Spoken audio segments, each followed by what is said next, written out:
So we set up this morning from Almiramar Marina after 6 or 7 months of sitting on the dock and in the yard, and now we're making way to Cabo De Gata, which is the last anchorage we visited before we actually ended up in Almiramar last year.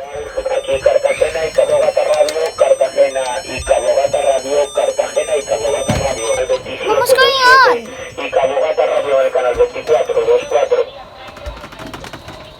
What's going on? PanPan. Something's happened. Is anybody on watch? PanPan, it means it's like we sent our PanPan. It means we're not in trouble, but it could get into a mayday. We're not in a mayday, but we could get into a mayday. You and me, we're family. The bond that we share is as deep as the sea. No matter how rough things may come to be, you and me, we're family. Sing ho, hey, along for the ride. Ho, hey, I'll stay by your side. We never found out what the PanPan was. I mean, you never usually do. You get coordinates, and it was several miles away from our position, so we had no chance of helping out with anything. Along this stretch of coast, you do get a lot of migrants coming from Africa, and as soon as they get into EU waters, then they kick off their distress signal, and that means European boats have to pick them up and take them to mainland Europe, and that means that they've actually made it over into where they want to be. They are very regular. And we hear them all the time in Almiramar, so we just presume that that's what it must have been. So we've got a fantastic sail, and it's been really fast actually. We were surprised at how much faster the hull is now that we've scraped it back and put some new anti-foul on. Kids are having a nice ice cream, as you can see. We had a nice bit of lunch. We've tested the inverter, which worked out really well. And now we're hoping to meet up with some friends in a nice bay, and maybe it's Friday, so we're going to have a barbecue, maybe a bit of a get together. How did you find the passage, Rowan? Lots of fun. I was hoping to see something more exciting, but it was nice. I didn't feel sick, so that's okay. I'm surprised that was 6 hours. It didn't seem like it. Usually when we set off after wintering, we were accompanied by dolphins, but we haven't seen any in this passage. We did put the lures out to try and catch some fish, but all we did was catch a bit of plastic, and then we had a brief moment of excitement as one of the shearwaters was diving for the lure, so we had to pull that in really quick and scare it off so that we're free again at sea.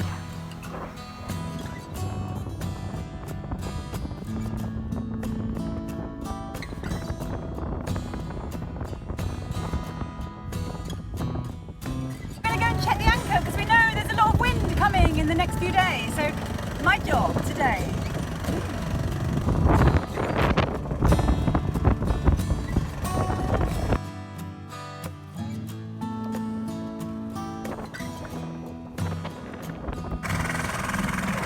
Okay, I tell you what, I wouldn't do that without this wetsuit.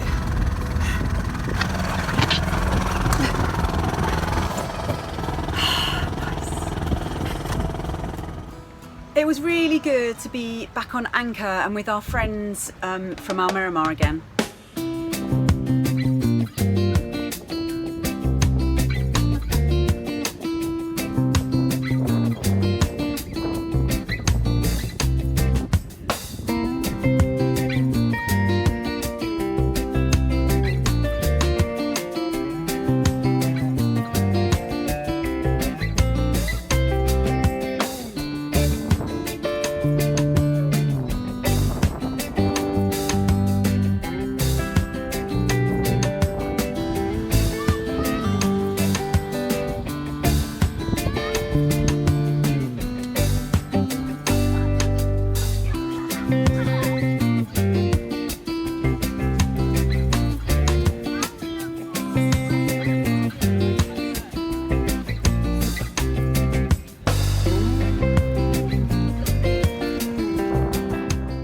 So the next day we took a hike to the nearest town with some other boat kids.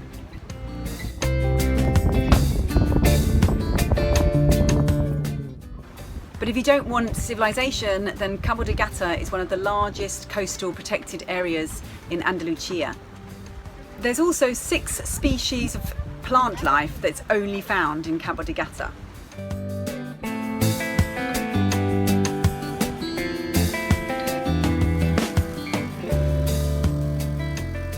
We're on anchor and we're going to make pizzas with the halogen oven using our inverter.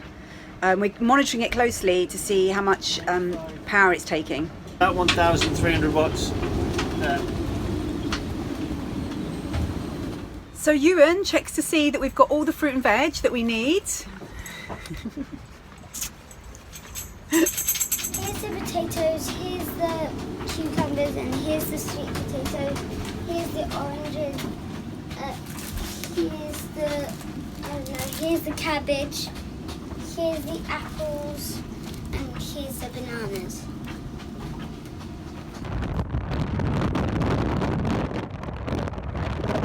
What day is it today? Okay, so I don't really know what day it is today. It's Sunday, that's it. It's Sunday and it's the afternoon, and lots of our friends have left because I think everyone's had a sleepless night because the wind was so strong and everyone's been checking their anchors, and I think they've all just had enough because it's going to carry on like this until this evening and then slowly start to die off. But I think everyone wants to go where there's less wind. We're right on the peninsula here, so it just funnels through the Straits of Gibraltar and it hits this bit of coastline. I mean, it's a beautiful place, but yeah, you've got to put up with this wind. I mean, last time we were here there was no wind, so we were very lucky, but now there's a lot of wind.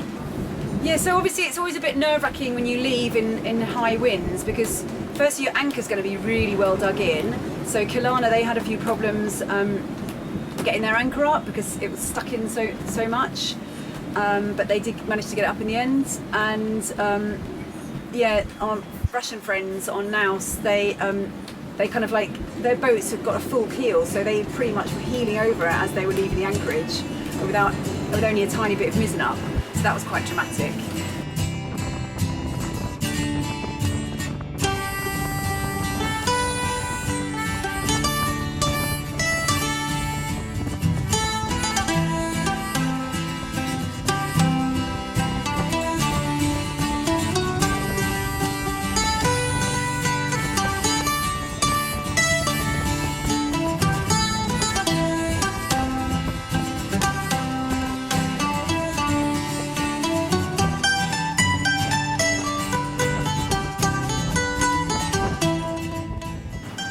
So when they all left, we were able to put some more chain out because we've got more room to swing now. So we had to take the snubber off and let the chain out and put the snubber on. It's not an easy thing to do in strong winds because your anchor chain is never slack.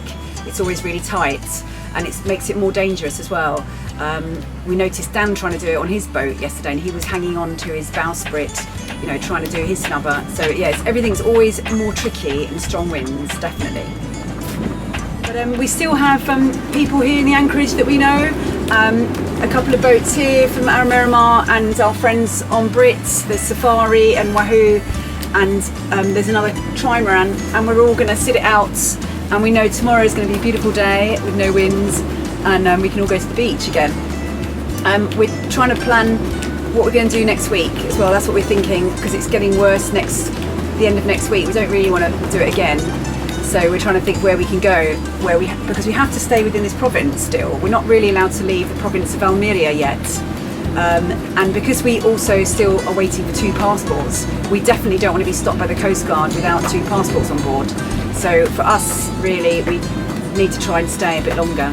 So that's what we're doing. So unfortunately, the wind picked up and we had some trouble with our dinghy. It was a bit of a dilemma, really. The wind was picking up, and I thought if we lift the dinghy up, there's going to be more windage on the boat, and I wanted to reduce the windage as much as possible. So I kind of left the dinghy in the water with the engine on, thinking it would be fine because it was behind the boat and obviously the wind shadow of the boat.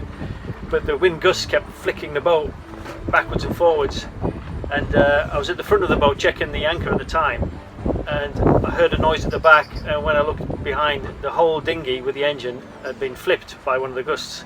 It was upside down in the water. So then I shouted for a Renker to come up and help, and basically we had to sort of manhandle the boat the right way up.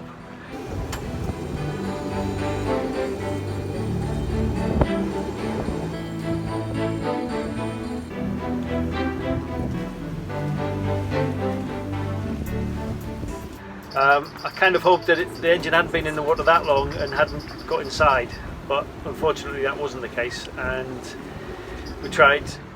I basically washed the engine, then left it standing for 12 hours, and then started it up, and nothing happened. So basically I had to take the whole engine apart, clean out the carburettor, spray plenty of anti-corrosion compound in the carburettor, and when I cleaned out the carburettor there was a lot of water in the bowl, so water had actually got all the way into the carburettor.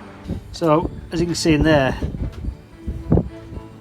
the water's got all the way in, so it's basically found its way through the carburettor and into the chamber. I was kind of optimistic because it wasn't running and we had everything shut off, but obviously water has got in through the air intake and found its way into the cylinder because the spark plug is wet. So I'm going to have to try and dry it out, dry the cylinder out, and hopefully get it started again. But it's not good, salt water in the cylinder is not good.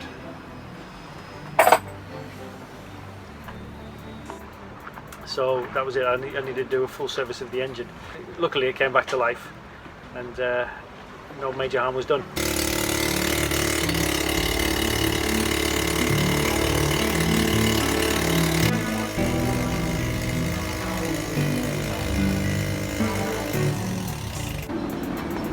Is it all looking okay? Yeah, the throttle's too high. So the next day it all calmed down and left us with perfect wind to try out our friend's new Happy Cat.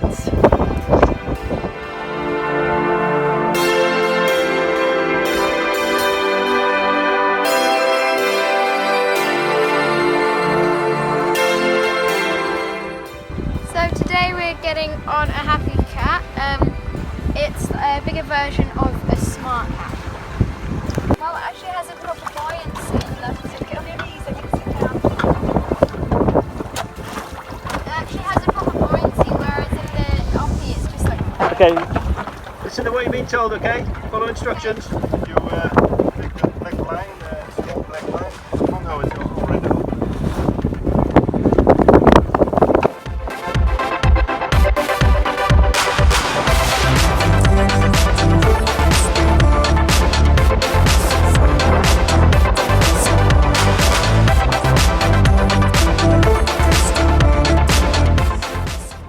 Being on a really cool, like those catamarans, you can see that I really want one because they're so fun. It just felt so good and it was so fast and I really liked it. I loved it. The wetsuits from Sea Avenger, first obviously the water came in and I was really cold, but it did warm it up and now it's like I'm wearing a bath.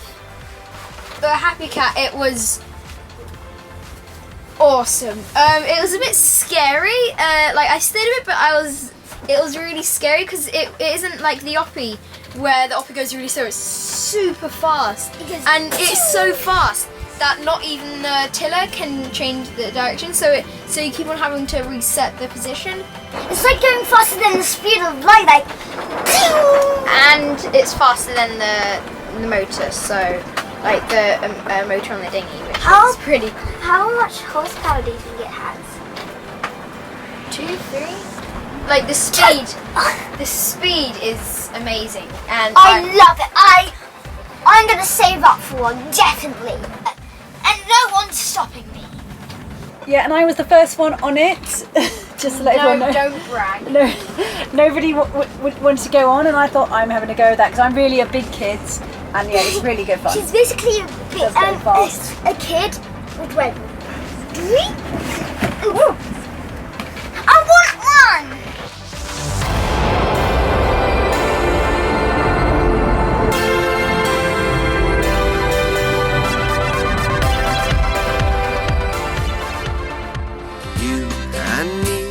So thanks for watching, and thanks in particular to our patrons who make these videos possible. Without your support, they wouldn't happen. No matter how rough things may come to be, you and me, we're family. Sing ho. We would really love to hear from you, so you could go over to the Patreon page or even the Facebook page and leave comments there. Hey, you'll always be